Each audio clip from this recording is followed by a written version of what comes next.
Welcome to the SaaS Revolution Show, a podcast by SaaStock. Here we interview SaaS founders from around the world who've been there and done that, as they share the ins and outs of how they built their businesses, their operations, their path to securing investment, and more. Our mission with the podcast is to help you, the founder, learn how to scale your SaaS, maintain your well-being, and navigate the complexities of this ever-changing industry. I'm your host, Alex Theuma, and together we'll explore the good, the bad, and the ugly in the journey to SaaS success.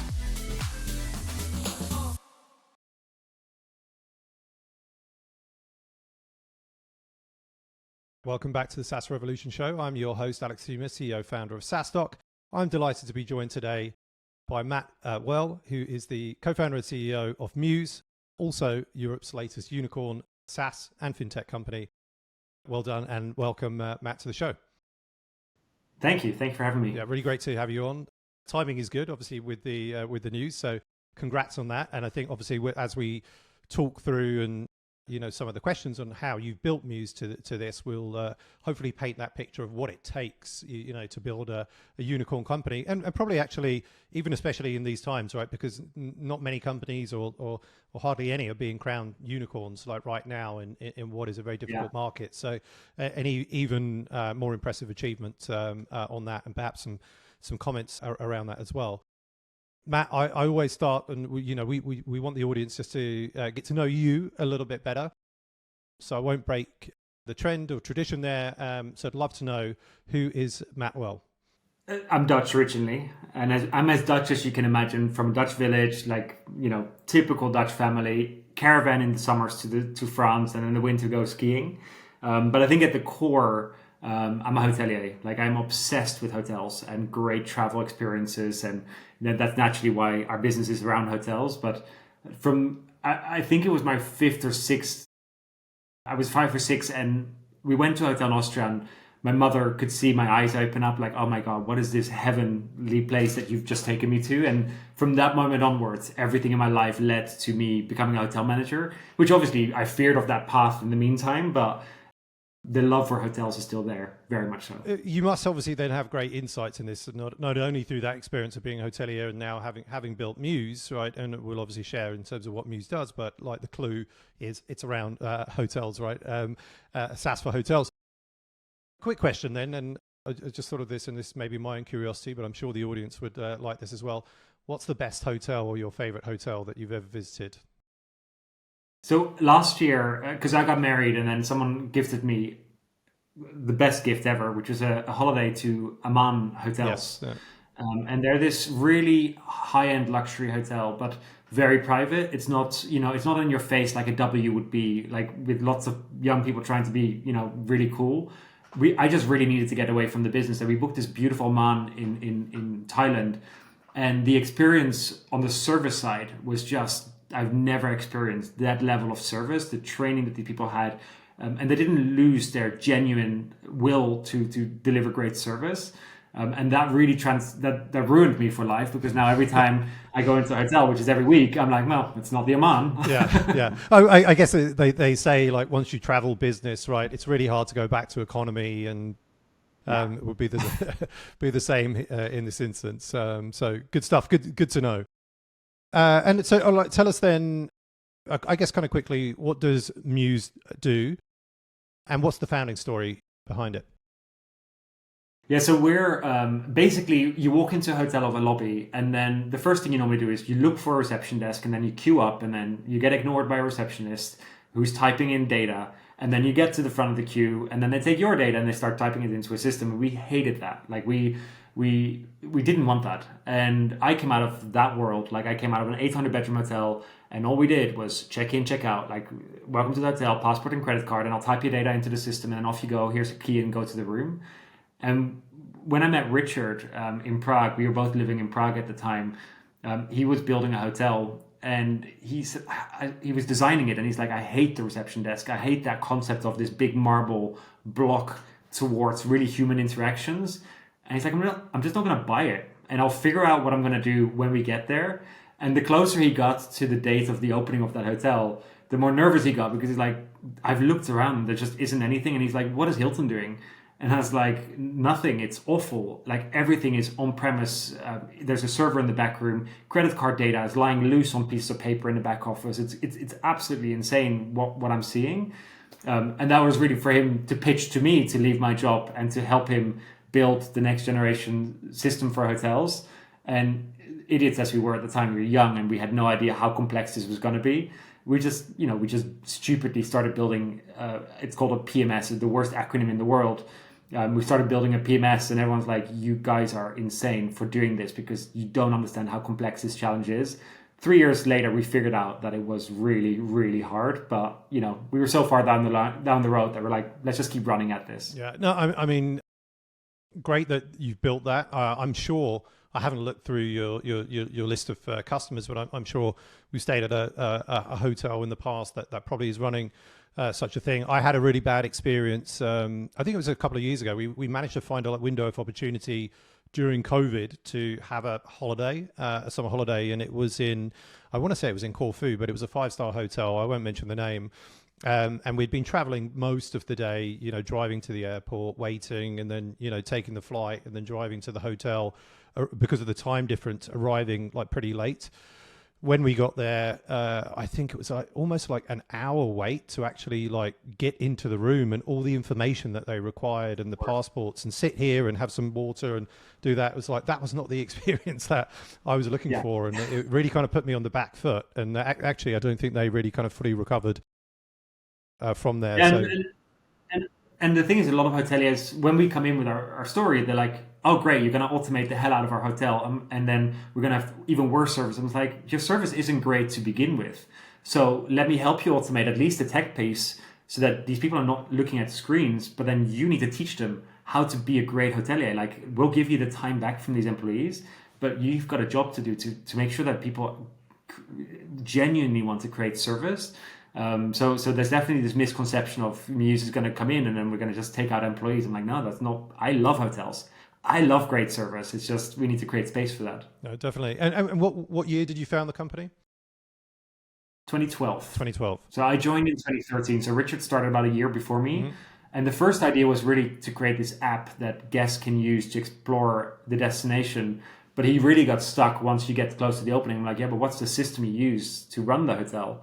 And that's when we said, okay, ditch that idea and let's go with this idea and really build that infrastructure layer for hotels. And fast forward to now, 2024, what company data can you share? Obviously, there's some new revenue milestones, new status, because based on new rounds, that's fresh off the press.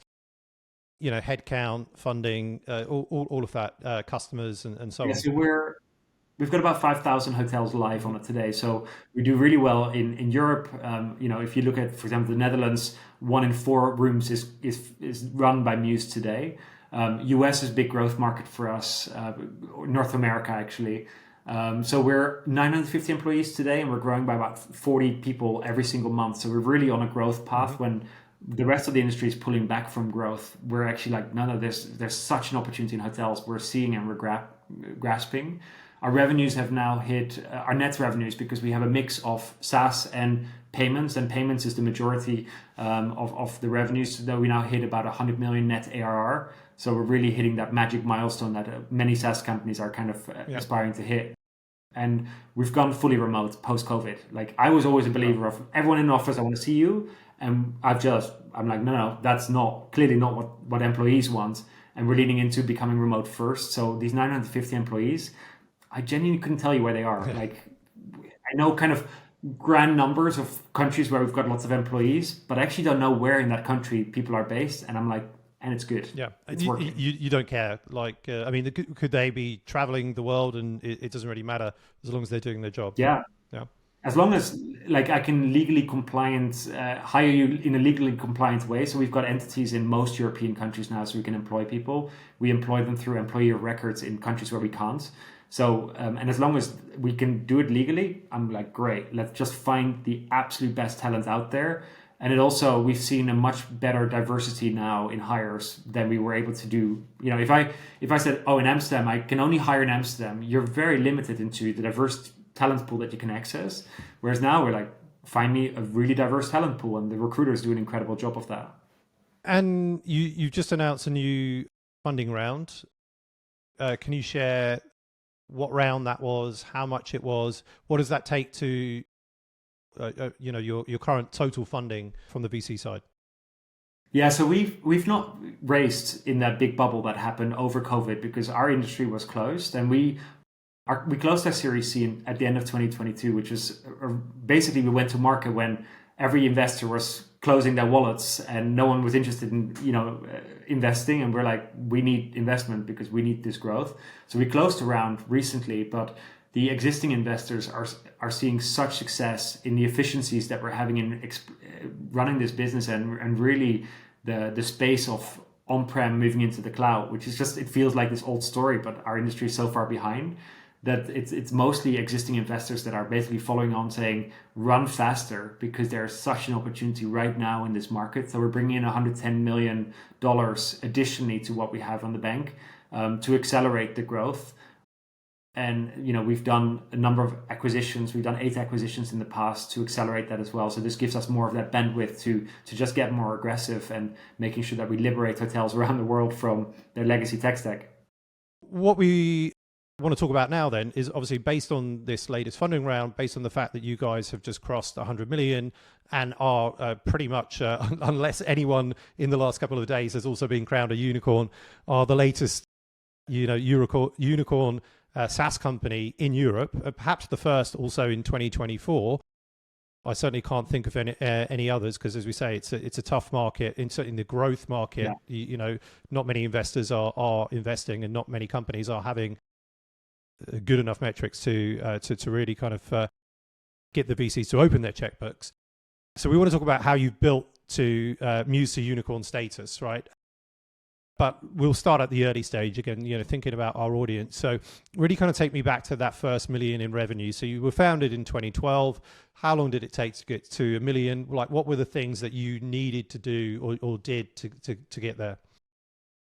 Yeah, it took us a long time actually, because you're building a B2B solution that you're competing with Oracle, and that's not easy because honestly the first 10 sales was us with a laptop walking into a hotel lobby and trying to pitch them to show, so that we could showcase what we were doing, and we kept getting sent out of lobbies. And because we were in Eastern Europe, we were in Czech Republic, there is no funding available. There's no serious VCs in that market. It's changed a little bit, but it's still not at the level what's here in Western Europe. So you're on your own on an island. There's no startup community and there's no VCs or barely anything.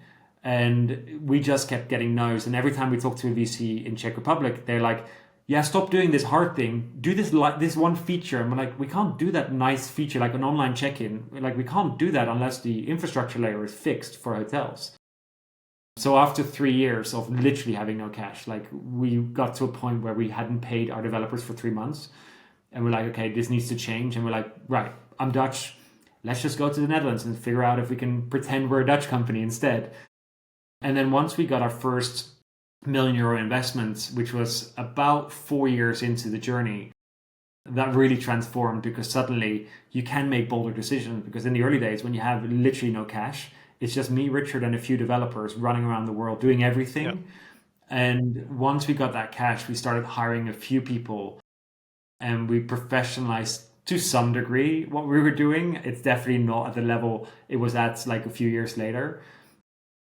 But the first real investor that we brought in was Notion Capital, who came in 2018, so about 6 years in, and they were transformative. Up until then, we just got cash from people and we just had to figure it out. And we reached this point where we're like, I think we need some help on figuring this out. We were all just people who had done this for the first time around. Not a single person in the organization had scaled a SaaS business. And then we got funding from Notion, and suddenly this whole world opened, because in Western Europe, there's just this access to really great companies that you can learn from, and they opened this whole community for us. And one of the first sessions we had was with this lady, Melissa Di Donato, who basically comes out of the enterprise space, and she gave us shit. She's like, so sorry, you're the founder and you're the CEO. So who's your sales guy? We don't have one. And he's like, well, fix that immediately. You've got to hire. That's the first thing you need to do. And I think those moments that we had when someone just gave us shit, like, okay, this is not how you run a business. We're like, okay, I think we need to read a few books, get to really figure this out, and hire people who've done this before. And that became the moment when we started hiring. Notion Capital calls them game changers, people who had just done, scaled from A to B or from B to C, and who want to do that again. And that really started to professionalize the business, and then you started getting the traction. But we needed a few of these eye-opening moments. How long were you leading sales for? Was it throughout this 5-year period before you brought in somebody to sales? And was that person that you brought in for sales pivotal for helping you get to 1 million and cross 1 million? Yeah, so we had a commercial director who came in year 3, I think, because I was the sales guy to hotels, and we had this consultants helping hotel run an RFP, and he was awful to me. Like, he was literally grilling me for 4 hours about all the things we couldn't do. And then right after we got off that call, he called me separately. He's like, okay, whatever you're doing, I know I'm a bitch, but the system is epic. Like, and I want to be part of this. And we're like, great, you come on board and you run sales for us. So he wasn't a seasoned SaaS professional, but he was a hospitality consultant. So he got what the legacy stack was like. And then he started hiring like SDRs and salespeople into the business, and we started to really learn very quickly what we needed to do. And I guess then you touched on it there. So in terms of your go-to-market motion, and you've now got 5,000 customers, but again, like looking at the early days, was this the sales director building building this team of SDRs and then building an outbound motion, or like how did you win those customers? Yeah, like I think in the early days, you need people around you who deeply understand the problem, because you don't have a professional SaaS business. So our website I built on Squarespace because we didn't want to waste development talent on that. So our website wasn't doing anything for us. Like, it wasn't generating any interest. So sales was all outbound. Like, we had to find our own leads. We had to just do cold calling, etc. And I think if you'd asked me what would you do differently, I wished we'd hired a chief marketing officer earlier, because our website was awful. If I look at today what the website is generating, our entire SMB segment, which is about half of our business, is generated through inbound. The website is a monster that drives so much traffic, whereas we were happy with like 4 or 5 demos a month from our website back in the early days. And that meant our salespeople were on their own. Like, you go out, you just with your laptop, off you go to the hotel lobbies. And it just wasn't a very scalable solution. At what revenue were you when you hired a CMO then?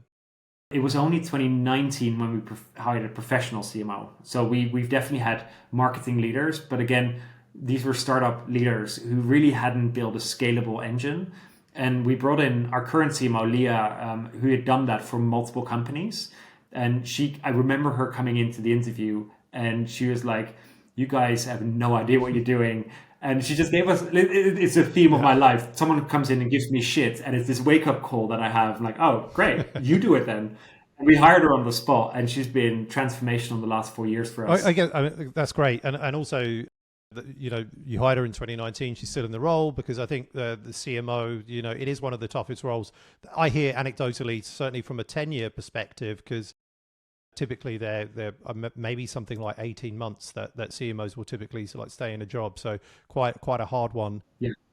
And I mean, obviously good that she gave you shit and kind of came in with that stance, because I guess what you want to do and what you want to hire people in these specific roles, people that are smarter than you, people that know this, better than you, and that can come in and say, look, I see what you're doing. And she was, pretty direct, but here's how we can do it better, right? And that's what you want. That's what you're hiring for. Yeah. So, and this is the challenge, because Richard and I, this is our first rodeo. Like, that's why we didn't get funding, because everyone's like, you've never run a business. Why would we give you $1 million, $2 million, $3 million?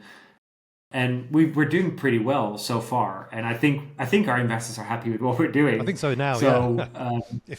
Now, right? But like, the thing we do really well is recognize when we've got a challenge and address it. And I surround myself with phenomenal people.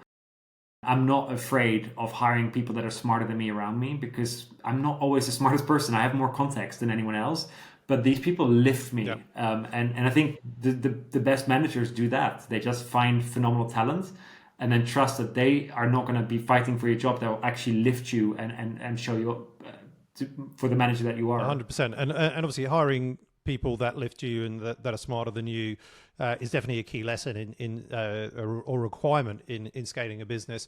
What about, can you think of any others, a couple of lessons in getting to that 10 million ARR mark, some things that you did that really kind of helped you get there?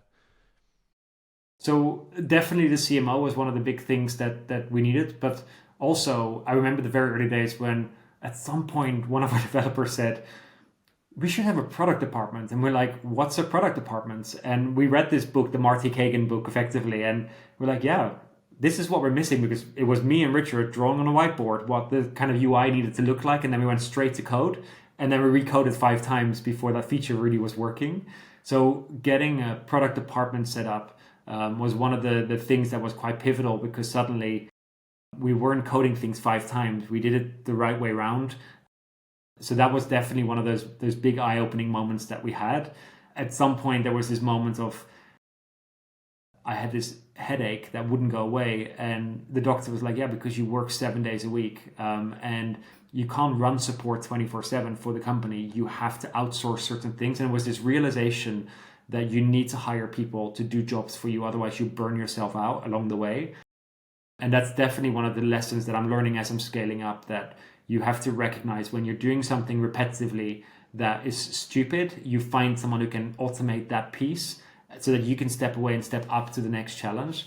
So when we hired a support lead who was, building a support function and organization, that was another of those big moments that we had where we outsourced something that was just draining our brain power and distracting us from the business. Yeah, good lesson there. And I mean, certainly like at our stage, and we're a much smaller organization than Mews, I look at where I can buy back my time. And as you say, like anything that's repetitive, automated, requires a message that can be sent to like 100 people that, I don't have to be sitting through LinkedIn and, messaging each individual kind of person, right? We can find an automated way to do it, or find somebody to do that. So I can actually then spend my time on more valuable things, right? I had a conversation today with our head of content, because we do so many translation work across our business. And I asked him, I was like, how are you leaning into the AI that's available now? And is your team scared? Because I think, if you're a translator, AI is pretty good at doing it. And he's like, no, it's great. We're leaning into it and we're figuring out how we can do more with less people. And I love that he's leaning into that, because I think AI is phenomenal to the people that actually know how to use it. And, they shouldn't be afraid. Like we're just going to get more effective. Yeah. And I definitely think it's going to be, just have such a massive impact in the SaaS and software industry, and really going to kind of help pull us along, for the next 10 years or so, until the next thing comes out. And then look, this is really broad, right? But so let's go. You've just crossed 100 million. I'd be curious to know how long it took from 10 to 100, and then maybe again, just like 1 or 2 lessons. I'm sure again, there's many that really kind of helped you get to this 100 million mark. So the acceleration really happened in the last 4 years when we when we closed our Series B. That was a moment when we're like, okay, now we've got motions in place. And that was 2018 when we closed the Series B and we went to kind of ramping up to COVID. We'd actually really started professionalizing the effort. And then COVID happened, and then, it was bad. And we came after about a year of COVID, we were like, okay, no, people, when you're shut down as a hotel, it's the perfect moment to change your infrastructure. So even though we initially thought no one's going to want to buy, COVID was a massive accelerator for hospitality tech to change. So it was about 5 years, I'd say, to go from the 1 million to where we are today. And it's really because we were starting to professionalize the motions, and we, SMB, it's a machine today. Like, I know how much we need to spend on that segment per market, and what that's going to drive in MQLs, and how those MQLs convert per channel. Like, I couldn't have answered you that 3 years ago, but because we invested so much in our infrastructure layer, like we went with Salesforce. And it was an awful experience, because Salesforce is a monstrosity to implement. But we're going to have to get on that platform eventually. So let's just bite the bullet and do it. And then once you've got that layer and you start to really get access to the data, you professionalize the motions. You start to know what a click costs you and how much you should invest in which channel. And it's genuinely machine. Our SMB, we've got about 30, 40 SMB managers, and they just get inbound leads from our website. That's all they, and this is B2B. Yeah. It's not easy customers to access. This is like a B2B business that we're doing, but it works really, really well. Amazing. And I know you said earlier that like one of the things or lessons learned and mistakes was that you would have hired a CMO earlier, and that's something you would have done differently. But so you can't say that again on this answer then. So from knowing what you know now and building a 100 million ARR business, like what one thing would you do or not do again, do differently or not do again? Like I think a lot of entrepreneurs have this mindset of micromanaging because you're so involved in the detail from day one.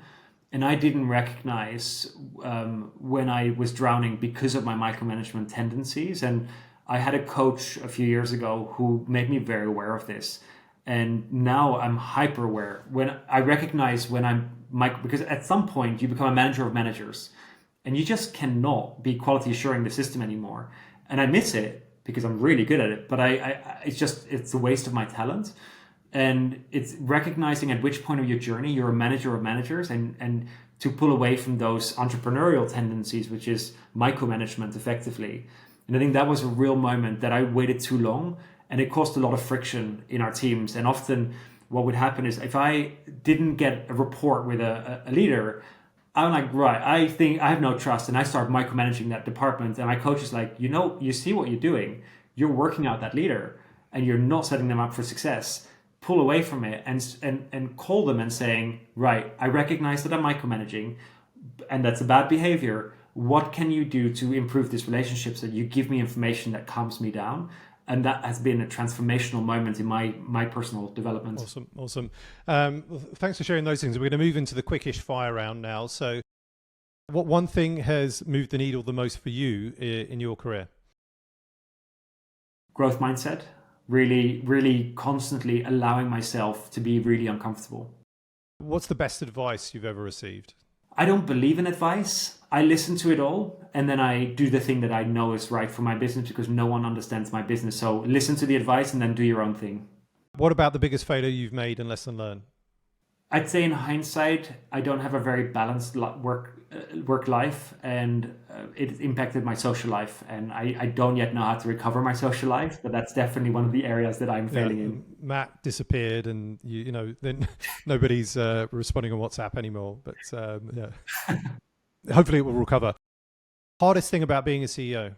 It's that you make a choice to live a certain life, and once you commit to that role, it does destroy parts of your social life, and it's incredibly rewarding. I love the growth mindset I have, but if you find me at 7:00 at night at the dinner table, I'm a zombie, and my husband doesn't get value out of that. So I have to really switch off in the weekend, so I give time back to him as well, and that we have fun. Yeah, I mean, similar, and I think there's probably a lot of nodding heads listening to this as well. I think I generally work 9 till 6, 5 days a week. By 7:00, I'm a zombie. My brain is just kind of fried. And then on the weekends, I don't want to do anything, right? I mean, I need to kind of hang out with my kids and kind of give them back some time. But I can't really socialize with my friends. And I don't want to, actually. I've got this feeling like I don't want to go out. Like I know everybody's going out and doing this thing. No interest. I just want to relax and just recharge so I'm ready for Monday. I think I am becoming a lot more absent with friends, but I'm actually fine with that as well. Do you have a favorite business or book on business, and what is it?